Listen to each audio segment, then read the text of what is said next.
Seramai 49 jemaah yang mendakwa menjadi mangsa penipuan pakej haji selamat pulang ke tanah air menerusi lapangan terbang antarabangsa Kuala Lumpur KLIA pada 15 Jun. Ketika di Arab Saudi, mereka berkata hanya zikir menjadi amalan supaya bersabar dengan ujian Allah itu. Seorang jemaah yang juga usahawan, Syed Mustafa Syed Mahmud, 63 tahun dari Johor berkata, beliau terkilan kerana pakej yang ditawarkan tidak seindah dijanjikan apabila terpaksa tinggal bersesak-sesak dalam sebuah bilik apartmen di Mekah.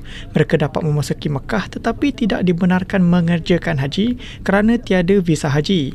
Menurutnya, ketika di Mekah, mereka juga dikurung dan tidak dibenarkan keluar serta diberi makanan tidak seimbang seperti mi segera, nasi bersama 2 ekor ikan dan 2 ketul ayam untuk dikongsi 7 orang.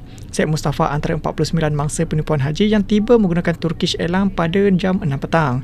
Beliau tiba bersama isteri Sharifah Nura Syed Idrus, 64 tahun dan adik ipar Sharifah Nurlia Syed Idrus, 54 tahun.